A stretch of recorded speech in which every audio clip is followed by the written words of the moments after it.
Great. If everybody could please be seated, we're going to get started. Terrific. Good morning. My name is Tom Boyke. I'm the director of the Global Health Program at the Council on Foreign Relations, and it is my great pleasure to welcome you all to this session on global health law and the issue of compliance, what will make the global system work. International cooperation, as amply demonstrated in this pandemic, is essential to responding effectively to infectious disease threats in a globalizing world where no single country, no national border can wall off disease. The international health regulations, first adopted in 1951 and significantly revised in 2005, is currently the only binding international legal instrument dedicated to ensuring that international cooperation on prevention, detection, and response to cross-border health threats. 196 states, all WHO member states, are parties to the international health regulations. But from the outset, the international health regulations have been criticized for their limited capacity to ensure compliance. In 2011, the IHR Review Committee, considering the functioning of that agreement in the H1N1 influenza pandemic, stated the most important structural shortcoming of the IHR was the lack of its enforceable sanctions. After there were again delays in notification of outbreaks and lack of transparency in the West Africa epidemic of Ebola and in Saudi Arabia during an outbreak of Middle Eastern Respiratory Syndrome, MERS, review committees assessed the IHR and came to similar conclusions, that nations didn't take their IHR obligations seriously, and that there needed to be an examination of options for sanctions in cases of noncompliance. And yet, in 2018, fewer than half of all nations were in compliance with their IHR core capacity obligations. Since the COVID-19 pandemic, there have been subsequent IHR review committees that have also identified that the agreement has no teeth, no enforcement mechanisms, and that makes it difficult for WHO to improve or ensure compliance. It took a virus that is more transmissible than the Ebola virus or more virulent than H1N1 to expose the dangerous shortcomings of this international system. To account for these failings, on March 30th, 2021, 26 heads of state, the President of the European Council, the WHO's Director General called for an international treaty on pandemic preparedness and response. Those include two parallel efforts currently. In the special session in December 2001, there was an intergovernmental negotiating body launched with the goal of adopting a framework convention on pandemic preparedness or targeted revisions of the international health regulations and or other international agreements. Right now, you're seeing both a framework convention pursued or an international agreement of some sort being pursued in parallel with potential revisions to the IHR. Compliance is central to both of those efforts. And what we're here to talk about today is how can that compliance be strengthened, assured, or is that even possible in this space, given its long history? We have two fabulous speakers to talk about that today. To my left, your right, Alexandra Phelan is the assistant professor at the Center for Global Health Science Security at Georgetown University in the Department of Microbiology and Immunology. She's also an adjunct professor of law at Georgetown as well. Alex advises regularly international organizations and governments around the world, including WHO, Gavi, World Bank, and others on public health and legal responses to outbreaks, epidemics, and pandemics. To my right, Kilaparthi Ramakrishna is a senior advisor to the president and director on ocean and climate policy at the Woods Hole Oceanographic Institution. Rama has worked with the United Nations prior to this role in a variety of positions around the world. He was Principal Policy Advisor to the Executive Director of the UN Environmental Program in Nairobi, Head of the UN Secretariat's Office for East and Northeast Asia, Head of the Secretariat for Northeast Asia's Subregional Program on Environmental Cooperation. The conversation today will proceed as follows. I'm going to start with Alex, asking questions about compliance under the IHR, as well as what the potential violations we might have seen in this pandemic would be.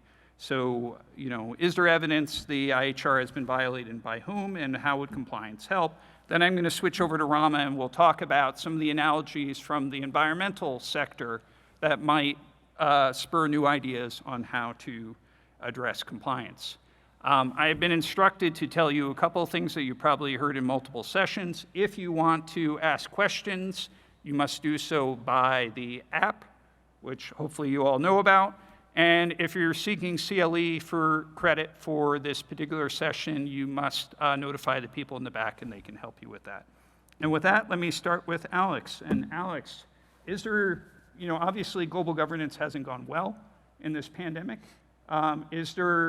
Do violations of the IHR, have they fueled that dysfunction? And if so, who perpetrated them?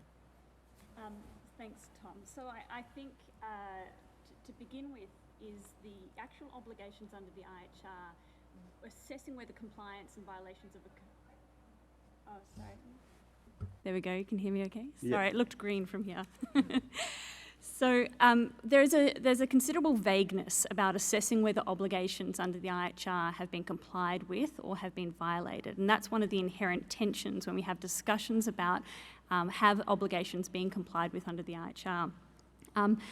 We can talk about what are the compliance mechanisms more broadly across the IHR, because there are a number of quite salient and also indirect compliance mechanisms that do exist. But I think starting off with what happened in terms of the beginning of this pandemic and identifying where some of these vagaries exist can help us determine where IHR reform or potentially pandemic treaty reform might assist. So we actually did a full chronology assessment. I was an international law advisor to the Independent Panel on Pandemic Preparedness and Response, and as part of that process, we actually mapped IHR obligations against the chronology that we saw. It's published in The Lancet if interested. And I think the starting point for any of these discussions is where were core capacities at the beginning of an outbreak, were core capacities in place?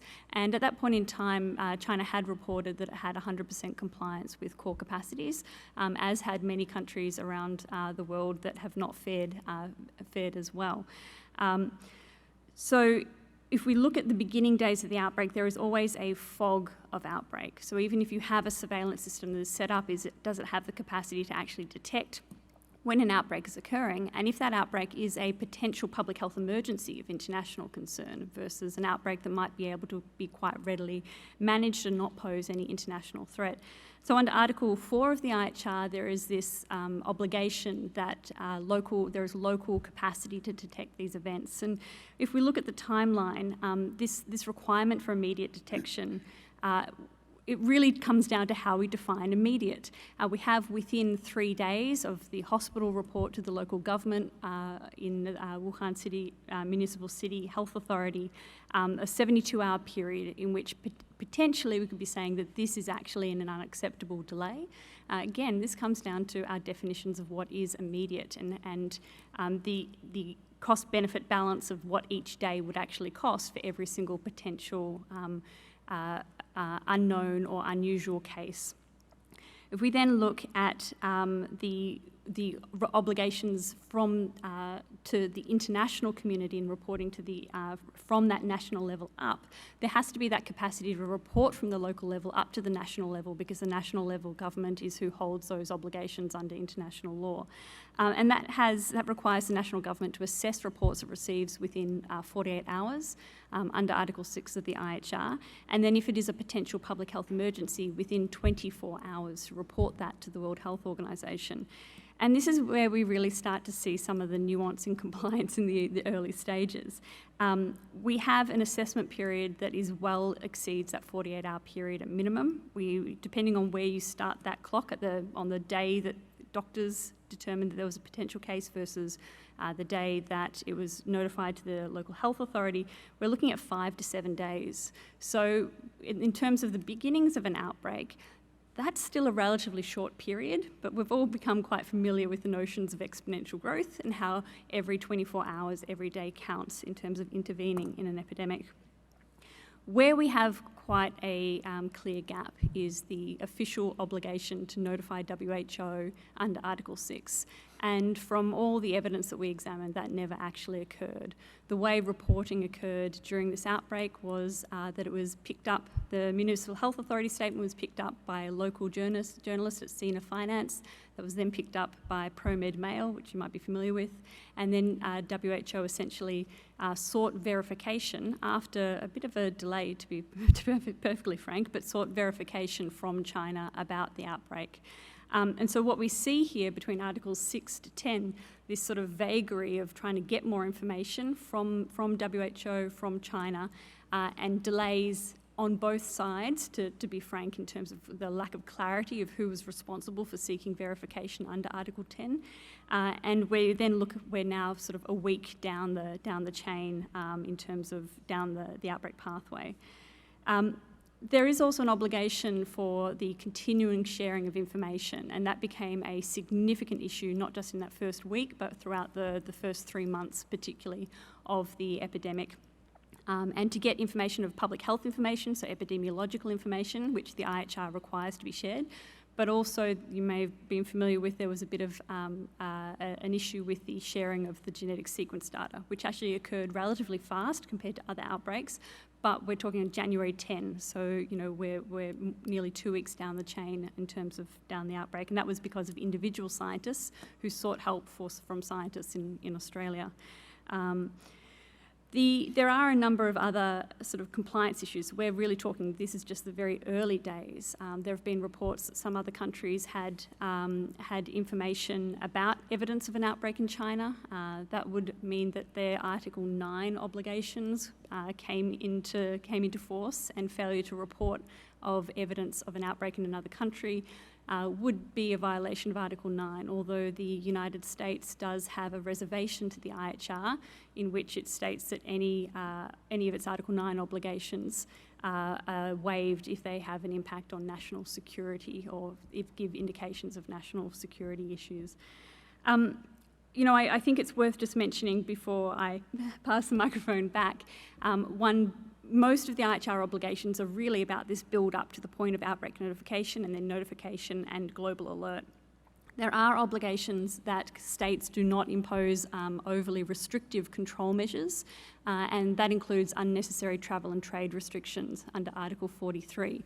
And if a country imposes a measure that significantly interferes with an international travel or trade, including, say, a travel ban, they have to provide the public health basis of that information, the scientific evidence, to WHO. WHO does have an internal tracker, and really that's an opportunity for a very powerful normative tool for compliance that unfortunately is not public.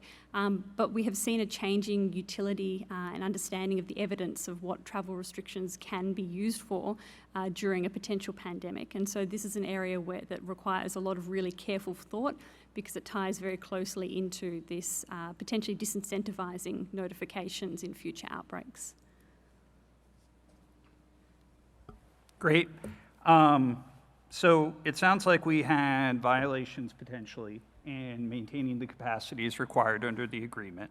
It sounds like there were potential violations in the requirement to notify, respond to the WHO's request for verification and around information sharing, and then some concerns about compliance also with WHO guidance on trade and travel. What are the current compliance mechanisms in the IHR that are meant to deal with these types of violations? So I think the one that I ended with there in terms of Article 43, that requirement for countries to show cause and to justify to WHO their decisions is a compelling compliance mechanism. But the fact that that information is not then made available publicly really weakens its potential normative utility. And we've seen in past epidemics the Director General being quite free and quite happy to call out countries, say during the West Africa Ebola epidemic, then Director General Chan was quite clear calling out Canada and Australia for their imposition of travel restrictions. And that is one of the more powerful mechanisms that the Director General actually does have. When the IHR were revised following SARS, the first SARS epidemic, there was an attempt to quite clearly restrict the Director General's power to call out countries after what had occurred then. But in many respects, that power still exists. And we didn't see it used in this particular pandemic, because there was quite a concern that the information sharing would be shut down if that public shaming tool, which is perhaps the IHR's most powerful compliance mechanism, was not actually used. And so, that is an area that is quite clear for potential review, particularly given that there is an internal tracking mechanism. And I think one of the challenges that public health and global public health faces with trying to determine compliance mechanisms is, as the discussion of the initial articles demonstrates, there is a fog of outbreak. It is really hard to determine whether something is because of a lack of capacity, which could be a breach of core capacity requirements, which is perhaps less of a critical breach conceptually, or one that you would not want to be as punitive with, as say if we're talking about a breach of failure to intentionally not notify of an outbreak under Article 6. So I think the use of time limits and the use of language like shall, and these use of sort of indirect, very normative, to use that word again, and textual language is really critical to how the IHR tries to instill in countries. And why that matters is because this is an instrument made under Article 21 of the WHO Constitution, which means that it is an opt-out treaty, which is incredibly rare under international law.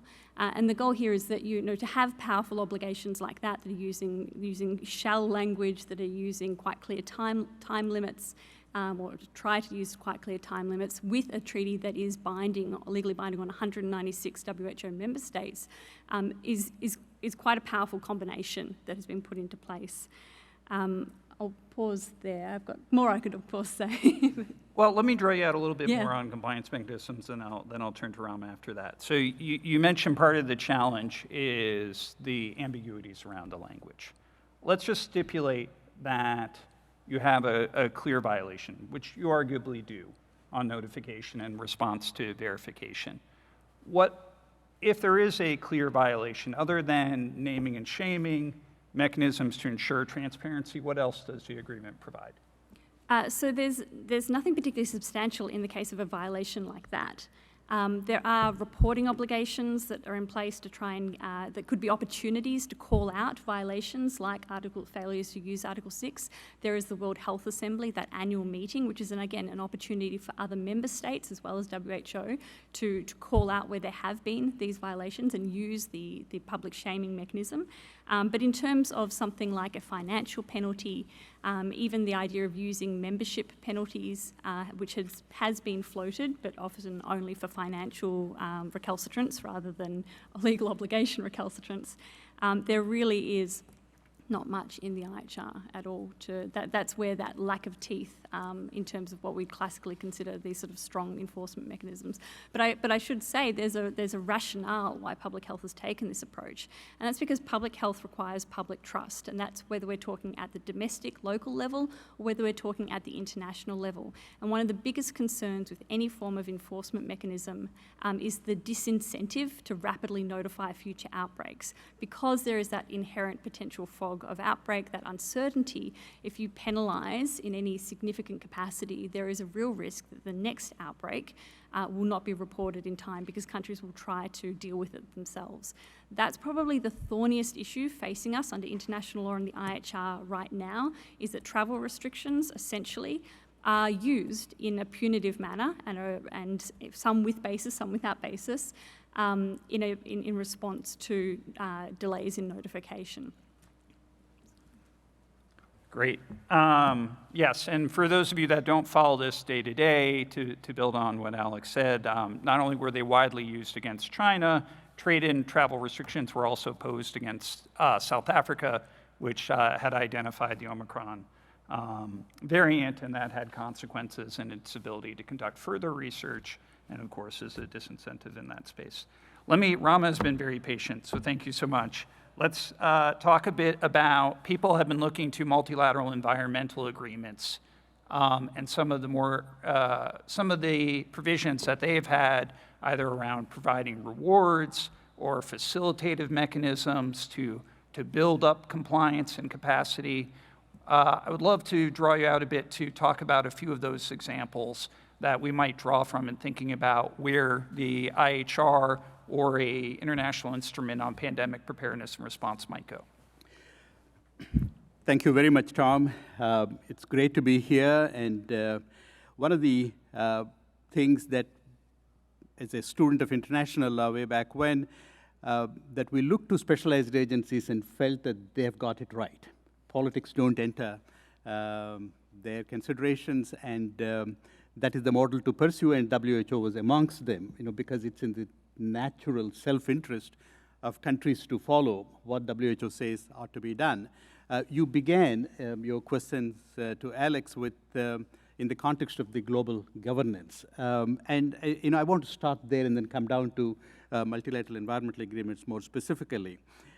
It is vital that we have good governance, and it's our belief that rule of law is a central element, in terms of making sure that we have that governance. And oftentimes we don't think about this, but laws are generally made in the past to modify our behavior today to a desired future. And in that context, we have to think about the temporal element of it, as to when it was made and whether it is always suitable to the times that we are in. But I'll come back to that a little bit later. So one of the key elements of good governance and rule of law is compliance. How do you measure compliance, and whether you have compliance implementation and effectiveness, they all come hand in hand. And it is an important point in that context. And you asked me about the multilateral environmental agreements, and you have seen a huge number of them covering just about every aspect of environment in recent times. And of course, the one that has drawn most focus in the past few years is both the Convention on Biological Diversity and the Climate Convention. And I would talk about that. But if you take a step back and look at what is happening to the global environment, you cannot say that because we have had so many of these agreements that the situation has significantly improved. But every metric that you take shows us in the negative direction. One of the most talked about international agreement in recent times is our efforts to reduce greenhouse gas emissions in the atmosphere. And even today, the trend of the emissions and the concentration in the atmosphere is in the upward trajectory. So the question, of course, is, so what is happening? Is it because these conventions do not have any mechanism to make sure that countries follow the principles that they have committed to?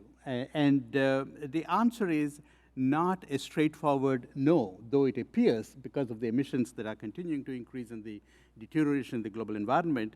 The answer is that you need to think about in the context of what is expected of the countries to do. I mean, we oftentimes don't think about that, and that is where one of the big drawbacks is.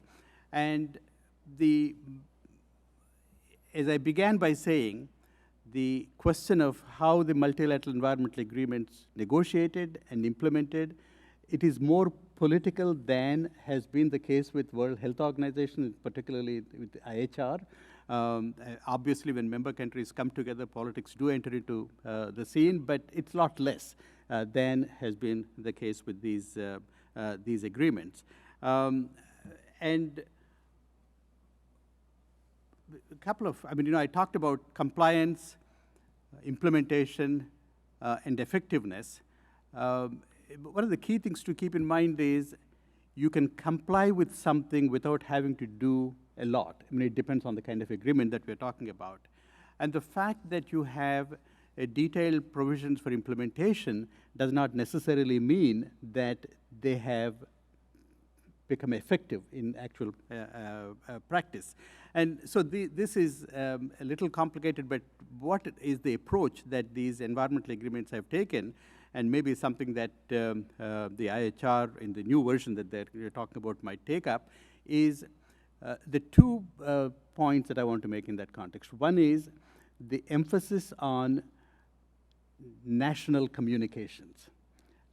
These are, particularly in the context of both biodiversity and the climate, are mandated that the countries need to submit these national communications. And these communications are not just documents that are presented by the member countries and then they sit in the library somewhere, but these communications are verified by the Secretariat through expert bodies. These bodies, members of these bodies are drawn from various countries, and so they're really looking at common baselines and how these things are measured, and all those factors are taken into account. The second is independent financial mechanisms that are there to support the conventions. If you take these conventions, we have, there are a number of funds, but two things that I would talk about are the Global Environment Facility and the Green Climate Fund. And I worked in the Green Climate Fund for 3 years. And one thing that you notice is the focus here is really not so much about implementing the convention, but to serve the purposes of the convention. And therefore, in the Green Climate Fund, every dollar that we give is about the first and foremost impact on climate. How many tons of carbon is it helping reduce? So these two things are very vital, and how you work with them in the context of increasing the effectiveness becomes a key tool. I'll stop there and then I'll come back to it again. Yeah. Great. I wanted to draw you out a bit about both of those examples. Right. On the national communication on adoption of goals, one of the things that is often put out about the Paris Agreement is that it didn't just establish a process, it allowed states to progressively set their own targets or commitments, and then tied reporting in that context to an ongoing facilitated mechanism that ratchets up. That's quite different than you see in other areas. What's your sense of how well that has worked? I'm so glad you mentioned that, because that has become the new norm. Internationally, conventionally, we have international agreement setting the goals. Even in the case of climate, for example, if you go to Kyoto Protocol in 1997, it had set percentage reductions from different countries, different percentage reductions. But when you come to Paris Agreement, it is not that. It is what nations can do. These are the nationally determined contributions for reducing greenhouse gas emissions. So this gives countries an opportunity to look at what it is that they can do. There is a lot that needs to be done to improve that system, but at least to start with, you have a good basis to say, well, this is what we can do. This is what we can do with our own efforts. This is what we can do more if there is financial support, or technology support, or capacity development support, and so on and so forth. So that has become a major pillar of increasing communication between countries and the secretariats and help contribute to reaching the goals. The key to keep in mind is that if you go to Paris Agreement, there is a compliance committee. Again, these are committee members elected by from amongst the countries that are parties to the convention, which is now practically the whole world, and then they take care of looking at what's happening. But key in all this is, whenever you have an obligation, a commitment under these agreements, there are basically three tools at your disposal. One is punish non-compliance, and second is, if there is a victim, compensate the victim.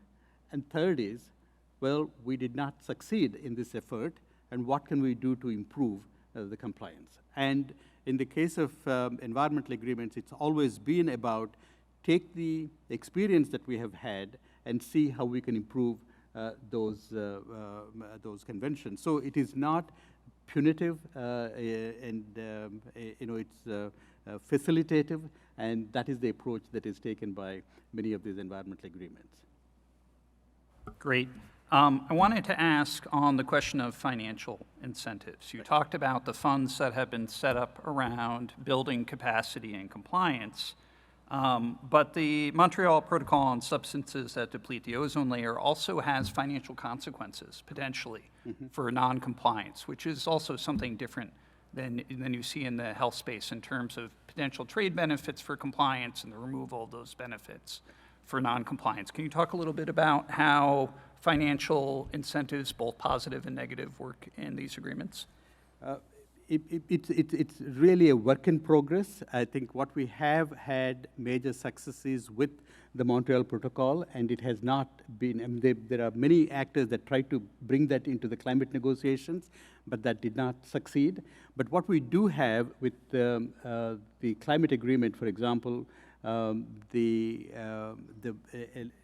you may have followed, since the adoption of the Paris Agreement in 2015 until we came to Glasgow, the key provision, the market mechanisms, was not agreed. I mean, so one of the great successes of Glasgow was that the agreement on market mechanism. So this is the closest we could come to in terms of applying what Montreal Protocol talks about in terms of incentives and disincentives, is your ability to join the market or not join the market. And so there are issues with that, and that is still being able to, we have now agreed the rule book, but when we implement it, then we get a better sense of how that is working out in practice. Great, thank you for that. I want to bring in Alex a little bit with some of those ideas from the climate space, either a more facilitative, communicative process in member-directed in terms of adopting capacity. Are you seeing any of that? What exists in that regard, first of all, under the current IHR? And where do you see those conversations moving in the future? Under the current IHR, there are a series of similar reporting requirements, but without that level of expert oversight in the same way. So there's a number of different elements that countries have to fulfill sort of as part of their annual reporting. And one of their obligations under Article 54 is to be completing this annual self-assessment, where they assess how they're progressing on their core capacities. There's then an opportunity to use a voluntary mechanism, a joint external evaluation, where independent experts come in and assess compliance with those core capacities. But really, they operate quite separately in practice. I think the reporting process within the environmental regime, the ability to have that annual reporting and then that checking in and that independent verification of that self-reporting is a really powerful tool. And I think that that's something that that global health law can certainly learn from. I think, as part of the panel's work, we looked quite closely at environmental law because it does have this educative rather than punitive approach, and I think that's quite consistent with the goals of public health and quite consistent with improving those capacities. I think one of the benefits of an NDC-like approach, so the National Determined Contribution approach, is global health security and what are the core capacities is dictated by high-income countries. We can't forget that the IHR have a over 150 years quite colonial history, and really the foundations are very much about protecting from the other. Like that was how they were originally described, and that theory and concept has still woven its way into the way the IHR is so heavily weighted on reporting and notification and detection, not on response, not on ensuring an equitable response afterwards. And really that is premised on the idea that high-income countries will be okay as long as they know. And so even the foundations of the IHR, I think, could benefit from a process like the NDC where it is self-directed, there is a degree of self-prioritisation from states. Imagine if to take an example of the United States, rather than having a highly technocratic focus on technical skills like lab and surveillance capacities, there had been investments in universal health coverage. There had been investments in ensuring addressing equity. Now, under the current way the core capacity frameworks worked, a country like the United States, if they wanted to do that, would not be supported in that effort. But if we had countries around the world who said, actually, we're going to focus on ensuring that if we do have an outbreak, we have a more equitable health system that is stronger and more resilient and able to deal with this, rather than funding in to get BSL-4 labs, perhaps that lesson from the NDC process could really be applied in a way that actually makes us all a lot safer and more equitably safer. Great. That's really an interesting idea in terms of how it might be self-directed. Are there elements of the IHR either of you would think, maybe I'll start with Rama, that for a disease outbreak where it's important to have the same standard for all nations? Or is this kind of flexibility appropriate across the board for governance of a dangerous disease outbreak, do you think? I mean, I'm probably not competent to talk about what kind of flexible arrangements are possible, when you're thinking about a pandemic or an epidemic. And but in the context of environmental regimes, yes, they do allow for flexible approaches across the board. I mean, even amongst the wealthy nations, they have allowed for that kind of flexibility arrangements. And I think but diseases are not the kind where that would allow for that kind of flexibility. Before Alex talks more about that, one thing that the environmental agreements found very useful in terms of increasing compliance is really going beyond the member states. The role of relevant stakeholders, making information public, and engaging them in every fora that is possible. Now you would find not only the environmental organizations, but the private sector, those are considered relevant stakeholders, but then it is expanded now to religious leaders, trade union leaders, youth. They are constant fixtures now in any of these conferences that you go to, for them to speak. And so what is happening now is that these actors are really trying to make sure that obligations taken by member countries are in fact implemented. And it's not only these actors that are doing that, but even the judiciary is in the business of trying to implement these global agreements. So, typically when something is expected of a country to do as a result of entering into the agreement, there is an enabling legislation. And once that enabling legislation is there, the implementation is, followed by that. So in some cases, even without that enabling legislation, the courts are taking note of what was agreed to at the international level. And this is happening because of making sure that the information that is available on the threats that the continued deterioration faces. I mean, you know about the air pollution, particularly in the developing countries. There's about 700,000 plus people being killed every year. And so the public health aspects of that, to the extent that they are reflected by, reflected in these multilateral environmental agreements, are taken up very seriously by the stakeholders. And I think as long as we continue that, following up on your previous question about nationally determined commitments or contributions, and keeping this information widely accessible through media, through everything else, is increasing the potential for member countries to be in compliance with the commitments. And I think more needs to be done clearly, but yeah. So the last point on the flexibility arrangement that you talked about also relates to what is in the nationally determined contributions.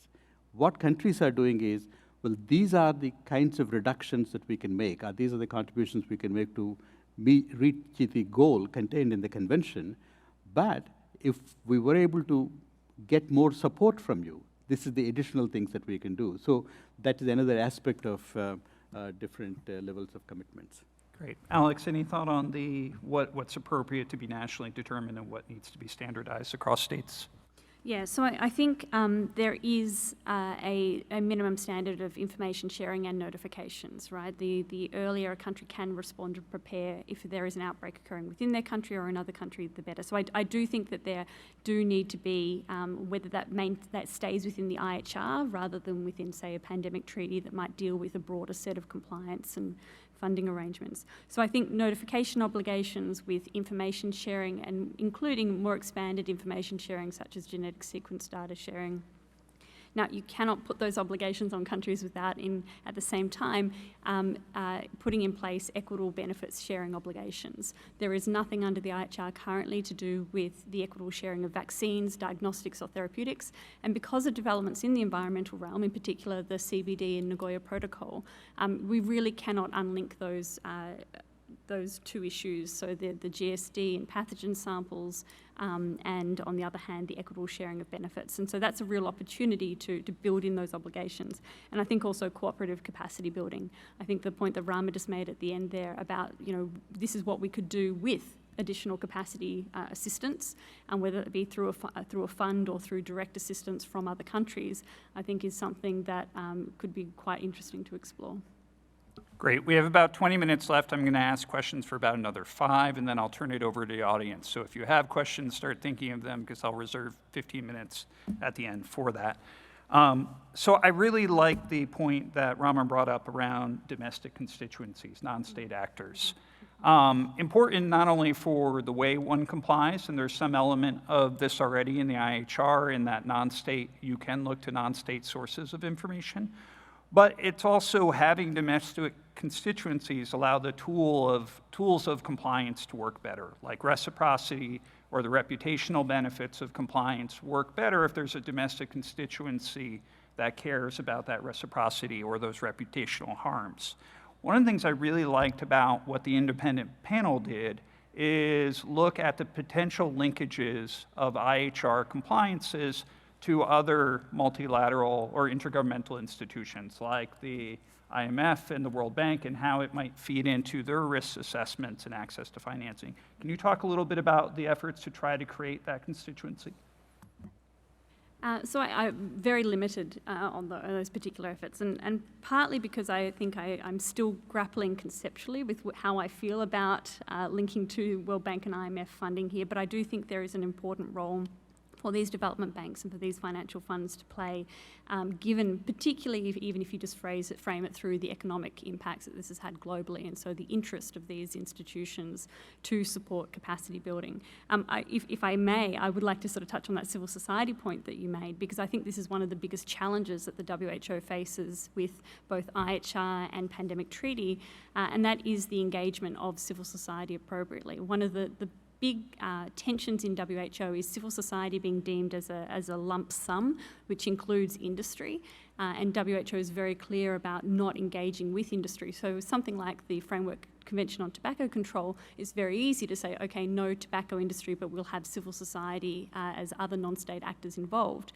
When you're dealing with, say, pharma representatives or banks, so other NGOs and other IGOs, intergovernmental organisations, it then becomes quite difficult for WHO to manage under the current way in which it deals with civil society and non-state actors as a lump sum. So I do think that is actually something really urgent, that WHO has to find a way, and member states have to help WHO find a way to involve other actors in a very transparent, and that includes the World Bank and IMF, very transparent and accountable methodology that we don't yet have clarity on for the amendments and negotiations ahead. Great. One last set of questions. So one thing to know is that in last month, the U.S. proposal for revisions for the international health regulations was leaked and acknowledged by HHS. One of the things that they have called for in that proposal is a compliance committee, much like the one that exists under the Paris Agreement. They have also called for revisions to some of the provisions that Alex mentioned to make them a little less ambiguous, to to reduce the compliance that you have on directly affected states, to allow the WHO more leeway to act without the cooperation of early affected states.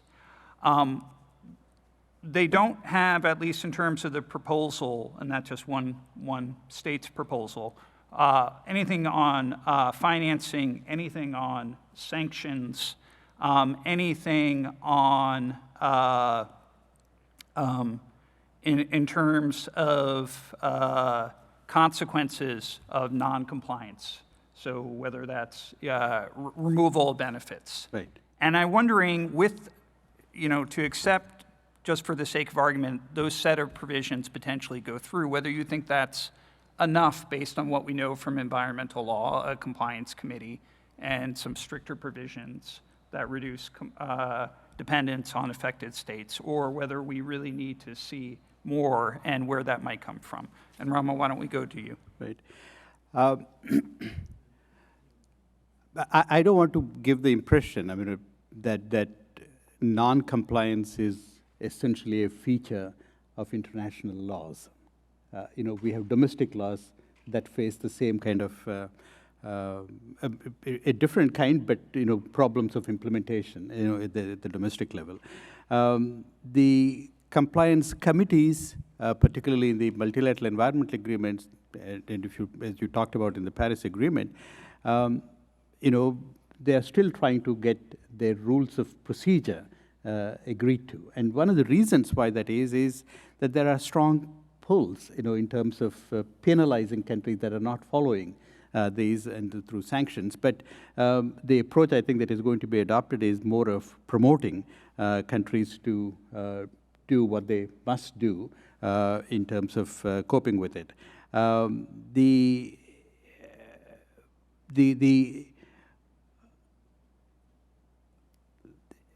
Oftentimes, even when countries say that they're going to do certain things, it's not given that whatever that they agree to do, doing it is actually carried out. So what we need is information about what the baselines were and how they said they're going to do. Sometimes, you mentioned, Tom, earlier about public naming and shaming. That is also a very effective tool in terms of making sure that the countries follow what they said they're going to do. And this is, again, we come back to the role of civil society, the major stakeholders as the United Nations defines them, to ensure compliance with them. In the past, it has been said, in one of the famous quotes ascribed to Louis Henkin is, most states follow international law most of the time, international law and principles of international law most of the time. But the fact of the matter is, it is the part that they don't comply with that becomes really the critical part. And the question is, why are they not complying it? But when you combine this compliance with reputation and reciprocity and possible retaliation, but that retaliation is again a big question mark in terms of what form it takes. But those are some of the key elements to keep in mind to make sure. And the big question, of course, is why do countries enter into these agreements? Is it just for public relations, or is it to really get something done? And to the extent that we ascribe good faith to all these countries, then it's important to keep hold them to the commitment that they have taken. And again, it is by engaging the stakeholders more broadly, then countries would be able to follow them. Great. Thank you. We are getting a flurry of questions, which is wonderful. So I'm going to try to weave that into my question to Alex. So to build on Rama's point about reputation and whether beyond that reputational sanction, we're asking too much of international law in terms of this compliance. So an argument that was made frequently in this pandemic is that WHO was to a degree at fault. Because it didn't take China to task for its early potential violations of the IHR. But WHO was quite vocal about its guidance on international travel restrictions, and they weren't followed. WHO was quite vocal on the need to have more equity in vaccine sharing, and those suggestions weren't followed. So what I guess I'm asking you to weave in, one question we got is, isn't this problem of compliance around broader international law, is the first question we received, is that true for this agreement, and what are your views on naming and shaming after this experience of this pandemic? Is that enough to make up for those deficiencies more broadly of IHR and international law? So I think if we relate the IHR to relating the IHR to broader international law is actually difficult, because I think that many countries treat the instrument, the treaty, as a technical toolkit. They don't treat it with the same normative weight that they treat a sort of classical treaty regime. That's despite the fact that in reality that's how countries talk about it. That's how a lot of the rhetoric about the IHR is, hey, this is a legally binding treaty. But in practice, it's often relegated just to technical guidelines. And I think that we see that in the latter stages, and the points about travel restrictions and the points about compliance later down the line, because the question is that actually causally linked to what happened early in the outbreak? Was because of a lack of trust or faith in the role of the WHO as a mediator in these early days? Did that mean the countries felt they had to take action into their own hands? And we can't detach that from the broader global polity at that point in time as well. So, I think one thing that is often lost when we talk about WHO is that this is a member state organisation. It is very much directed by what member states tell it to do, and I think that's often forgotten. It doesn't have that independence as a secretariat that I think is often expected of it by non-member states. And really, in that first month, those first sort of 2 months of this pandemic, the most important thing from WHO's perspective was keeping those chains of communication open and keeping those channels open to get more information. I think the consequences of that, even though that's quite a valid rationale for the approach, I think the consequences of that is that it undermines the norms that the IHR are to be complied with, and it did essentially reinforce it as a technical document. So there is, I think, if we're thinking about what this means for broader international law, that's why I'm largely supportive of a potential pandemic treaty in concept, because it's something that can potentially set those norms. The Paris Agreement is often alluded to as a moment of leadership to essentially be familiar with the treaty. Most leaders don't know what the IHR were prior to this pandemic, but they would know what a pandemic treaty is in the future. Great. That allows me to ask a follow-up, which is the next two questions. I'm going to ask it of Alex, but then link to how the environmental space in a second. Two of our questions are how you view the relationship between a potential pandemic treaty and the revised IHR, and then what are your expectations for the potential success of those negotiations, particularly given the current conflict in Ukraine, and how that might alter the dynamic around international cooperation? So I think the starting position for me is WHO has been quite adept at having its international law sit consistently with other pieces of international law, whether that be Nagoya Protocol or CBD, and I expect that plural approach will continue within the WHO when it comes to the pandemic treaty and the IHR, and there'll be quite a comfort within the WHO at having these two instruments. In terms of subject matter, there will be obviously some degree of overlap, and I think that's where the pandemic treaty will likely make reference to the IHR and provisions in the IHR. That's one of the benefits of it being an opt-out treaty, is that the pandemic treaty, which would be an opt-in, likely to be an opt-in treaty, although not necessarily, it means that you can essentially know that your parties that you're dealing with, or at least crossing over, already are parties, so you don't have that same regime conflict issue. There has been talk about using the IHR as a potential protocol to the treaty. I don't think that's necessary. I think that it does raise some timing issues. So I think having an Article 21 instrument and likely an Article 19 classical treaty, plus some protocols, I think it would be quite useful to have some protocols on specific matters. And again, I think some have criticised that as potentially a fragmented approach. and contributing to international law's fragmentation. I personally see that is reconciled in a plural approach. In terms of the impact on the timeline, it is a very ambitious timeline to have a treaty in 2 years, and I think, again, Paris is informing the approach. The challenge is, will we have that political commitment to the pandemic treaty in the same way that we had that political commitment when countries are now focusing on other international crises and issues? I think there is a real risk we end up on the same timeline with a much weaker instrument that would not necessarily not have the utility that it could have. But I do think there is enough commitment within the WHO and within those working on the INB that we may look at potentially extending that timeline a little bit to make sure we maximise that political commitment. It's a little bit like fortune telling, and I think it's going to be that balance of speed versus substantive norms. Great.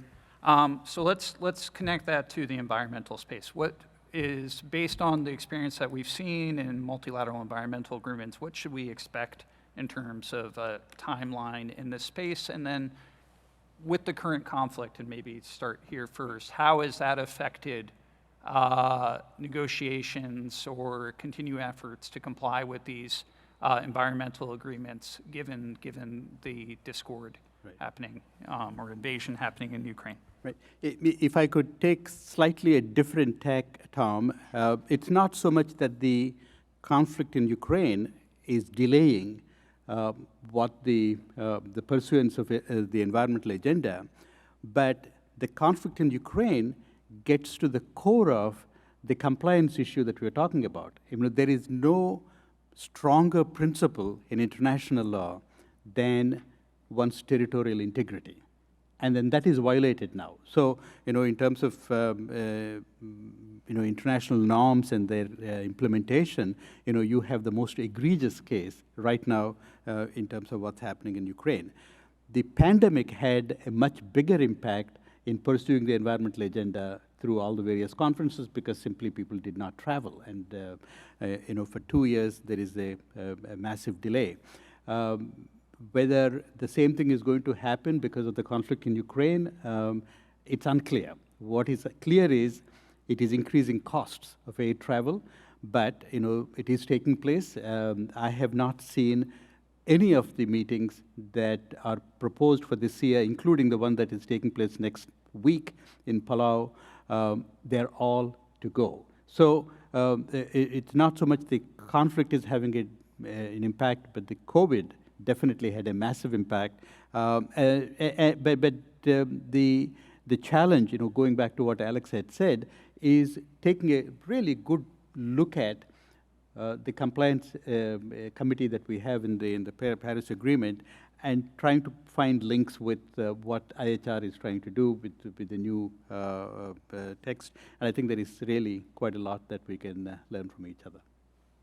Great. Well, I'll turn to Alex for the last question, which is linking the environmental agenda and these agreements to what is in the IHR. One, there are many areas where this potential new international instrument on pandemic preparedness and response are addressing things addressed in other conventions. So that's certainly true on the potential provisions around benefit sharing and access to vaccines, therapeutics, and diagnostics, which might touch upon trade commitments. But one area that I think is exciting to a lot of people that it's looking at is One Health and on the issue of pandemic prevention. And I was curious if you would say a bit about where you see that agenda going and linking to these environmental agreements. So for those not familiar, One Health is the idea that dealing with animal, human, and environmental health issues together. And I think it's important to note that there are many different ways of framing these sorts of issues. So One Health is one particular framing. Planetary health then looks at sort of broader in terms of climate change. And the way I like to think about them is planetary health deals with the large-scale global issues and impacts on health and downstream potential pandemic risk. And One Health is really at that local level, at that potential where those interfaces are actually touching. And I think that it is critical that any pandemic treaty deals with both that planetary health, so looking at the drivers of zoonotic emergence, of spillover, which includes climate change and land use change primarily, significantly. There'll be some papers coming out in Nature soon about climate change. Will be quite interesting on that point. And also One Health. And one particular area, I think, is the area of notifications. Currently, the IHR really only deal with sort of human cases, and getting a better understanding, better cohesion between the different organisations, WHO, OIE, UNEP, FAO, all these organisations that have their own notifications regime, finding a way to bring that together, and also thinking about notifications beyond member states. So the role of scientists, the role of civil society in being able, and academia in providing a much more comprehensive notification process that allows us to respond, to detect and respond to potential outbreaks sooner. Great. Thank you so much for that. We are out of time. I hope you've enjoyed this discussion as much as I have, and I would invite you to join me in thanking our two speakers.